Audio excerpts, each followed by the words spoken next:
안녕하세요. 뉴스반장입니다. 애초부터 사과하지 말았어야 했습니다. 처음부터 사과할 일도 사과했어도 안 되는 일이었습니다. 또 저들의 프레임에 말려들어 사과하고 해명하느라 아까운 시간을 허비해버리고 말았는데요. 정작 이번 일로 김건희 로드, 이동관 방통위원장 내정, 후쿠시마 오염수 방류 등의 각종 이슈가 묻히고 말았습니다. 여기에 순살 아파트로 불리는 부실공사 건설사를 잡겠다고 나선 국토교통부의 생쇼까지 더해지며 국민들의 시선 돌리기, 물타기에 성공한 거죠. 제 애인 20대 초반 22살이에요. 22살 된 지 얼마 안 됐는데 그 아이가 중학교 1학년인지 2학년 때 저한테 이런 질문을 했어요. 엄마, 왜 나이 드신 분들이 우리 미래를 막 결정해? 그러는 거예요. 그래서 자기가 생각할 때는 여명을 보통 사람들이 평균 여명을 얼마라고 보았을 때 자기 나이로부터 여명까지, 그다음에 엄마 나이로 여명까지로 해서 비례적으로 투표를 하게 해야 된다는 거예요. 그 말은 되게 합리적이죠. 그런데 이제 민주주의 국가에서는 1인 1표기 때문에 현실적인 어려움이 있지만 그게 참 맞는 말이에요. 우리들의 미래가 훨씬 더 긴데 왜 미래가 짧은 분들이 똑같이 1대1 표결을 하냐는 거죠. 투표권을. 되게 합리적이지만 민주주의 국가에서는 1인에게 1표를 주는 선거권이 있으니까 하는 수가 없는 거라는 이야기를 했어요. 그래서 투표장에 청년들이, 젊은 분들이 나와야 그 의사가 표시된다라는 것으로 결론을 했던 기억이 나요. 지난 7월 31일 느닷없이 터져나온 김은경 혁신위원장의 노인 폄하 발언.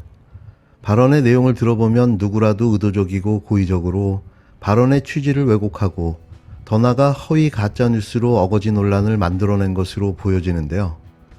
그 이후 계속 쏟아진 외람이들의 기사는 그 저희를 분명히 알 수 있었습니다. 윤석열 대통령의 호칭을 지적하는가 하면 대학 교수까지 비하했다는 뉴스는 어처구니 없기까지 했는데요. 왜 항상 이런 일이 있을 때마다 가짜 프레임에 맞서 싸울 생각을 하지 않고 항상 머리 먼저 숙이고 사과해야 하는 걸까요? 뭐가 두렵습니까? 대체 뭐가 무서운 걸까요? 저 자세로 자꾸만 굽신거리니 오히려 역공을 당하는 게 아닐까요? 윤석열 정부와 국힘당의 뻔뻔함을 좀 보십시오. 수없이 많은 잘못을 반복하고 있지만 제대로 된 사과를 단 한 번이라도 한 적이 있기는 한가요?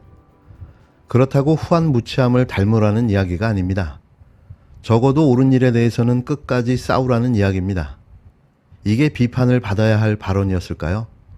다시 들어봐도 앞뒤를 다 잘라 보도해놓고 노인 폄하라는 프레임을 씌우고 나선 대한민국 극우보수 외람이들의 모습을 보면서 대단하다라는 탄식이 터져나오는데요. 어떻게 진실이 왜곡되고 프레임을 씌워 마녀 사냥을 하는지를 적나라하게 보여주고 있습니다. 대체 뭐가 문제의 발언일까요? 제가 김은경 민주당 혁신위원장을 두둔하겠다고 하는 말이 절대 아닙니다. 팩트를 확인해보니 그렇다는 이야기인데요. 자신의 딸과의 일화를 이야기하며 많은 청년들에게 선거를 독려하는 내용의 발언이었습니다. 미래의 주인공이 될 청년들이 정치에 더 관심을 갖고 참여해달라는 이야기였는데요. 이게 왜 갑자기 노인 폄하 발언으로 둔갑해야 하는 일이 됐을까요? 우리가 저 위원장 자리를 내놓는 게 가장 상책이라는 그런 의견을 우리가 제시를 했으니까 심사숙고하시고 또 발언을 어떤 경위에서 어떻게 했더라도 오해를 불러일으킨 그런 발언이니까 변명하지 말고 솔직하게 그냥 진심으로 사과하는 그런 마음을 언제든지 가지시고 또 그 당에서는 다시는 이런 망발이 안 나와야지 왜 자꾸 노인을 위한 정책을 펴주면 표가 나올 건데 왜 노인이 투표하지 마라 이런다고 됩니까? 그런 발상을 해서는 안 됩니다. 그 많은 분들이 모여있는 장소여서 그 일정을 확 바꿀 수가 없었어요. 그래서 어저께 밤에 내려가는 일정이 있어서 갔다가 집에 오니까 12시경이 다 됐더라고요. 그러니까 시간을 이렇게 만들기가 좀 쉽지가 않았어요. 근데 오늘 지금 원래대로 하면 정례회의가 10시부터인데 그 10시 회의를 멈춰놓고 서둘러서 온 게, 안 그랬으면 또 회의를 해야 되는데 이러면 또 늦어질 것 같아서 제가 회의를 지금 이렇게 다 위원들 그냥 앉아 계시라 하고 빨리 갔다 오겠습니다 하고 바로 속히 왔습니다. 그래서 좀 어설피 말씀드린 거, 또 마음 상하게 해드린 거 너무 죄송스럽게 생각하고 마음 푸셨으면 좋겠다는 말씀드립니다.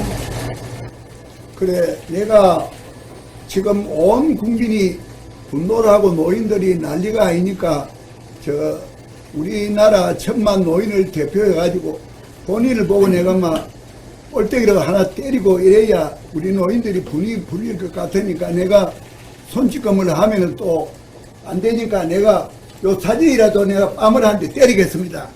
예? 정신 차리고 앞으로는 절대로 그런 일이 없길 바랍니다. 정신 차려! 정신 차려라고, 정신 차려! 진정성을 갖고 사과도 하고 다시는 일이 없도록 하고, 다른 사람도 역대 이런 망언을 해가지고 이랬는데 이 노인들이 이 나라를 위하여 고생해가지고 금반석에 앉도록 만드는 노인에게 앞으로 대우하고 대접하는 그런 발언을 잘 해주길 바랍니다. 김호일 대한노인회 회장은 지난 3일 어거지 노인 폄하 발언으로 대한노인회에 사과로 온 김은경 민주당 혁신위원장 앞에서 정신 차리라고 말하며 미리 준비한 김 위원장 사진을 손으로 여러 차례 내려친 바 있습니다. 먼저 김호일 대한노인회 회장의 정체를 확인해 볼 필요가 있는데요. 1942년 경상남도 마산에서 출생한 그는 1981년부터 지난 2020년까지 친일군사 독재를 뿌리에 둔 정당에 몸담아온 대표적인 극우보수 인사였는데요. 민주자유당, 신한국당, 한나라당 등을 거치며 14대, 15대, 16대 국회의원에 당선된 정치인이었습니다. 너무나도 우연하게 노인 폄하 발언이라고 거세게 반발하며 비판한 단체의 대표가 국힘당의 원조, 조상뻘이었다는 거죠. 기가 막힌 우연이었는데요. 그런데 이분은 김 위원장의 발언을 들어보기는 한 걸까요? 이에 대해 이해식 더불어민주당 의원이 김호일 대한노인회 회장의 이른바 사진 따기를 두고 명백한 폭력이라고 비판하고 나섰는데요. 이해식 의원은 4일 자신의 페이스북에 전날 김 회장이 김 위원장의 사진을 때린 일을 언급하며 너무나도 모욕적인 행위다. 어떠한 이유로도 용납할 수 없는 명백한 폭력이라며 영상을 보면서 내 뺨도 화끈거렸다. 더욱이 여성들은 참기 어려운 치욕과 분노를 느꼈을 법하다고 적었습니다. 이어 김 위원장이 간접적인 폭력 행위를 당해야 할 만큼 잘못한 것인가? 사과를 하러 간 사람을 그렇게 무자비하게 대하는 것이 후대들의 모범을 보여야 할 어르신의 올바른 처신인가라고 덧붙였는데요. 같은 당 민영배 의원도 이날 자신의 페이스북에 난데없는 폭력성, 몹시 불쾌하고 낯뜨겁다. 100번 퍼포먼스라고 양보해도 폭력은 아니다. 정말 최악의 수를 뒀다고 지적했습니다. 이어 김 회장은 80대 노인이자 국회의원에 3번 당선된 정치 선배다. 어른이라면 후대의 실수를 점잖게 꾸짖을 수도 있었을 텐데 부디 다음엔 어르신다운 모습을 보여주길 바란다고 덧붙였습니다. 서은숙 민주당 최고위원도 이날 불교방송 BBS 라디오와의 인터뷰에서 김 회장의 행동을 두고 많은 사람이 아무리 많이 화가 났더라도 사과하러 온 사람에게 저렇게 할 수 있냐는 안타까운 얘기를 많이 했다고 말했는데요. 처음부터 사과할 일도 사과해서도 안 되는 일이었습니다. 이 말도 안 되는 어거지 프레임에 갇혀 또 아까운 시간을 다 보내버렸는데요. 제발 눈치 좀 그만 보고 소신껏 행동했으면 좋겠습니다. 지금 저들이 원하는 건 김은경 혁신위를 흔드는 게 아닐까요? 그게 저들의 목적인 겁니다.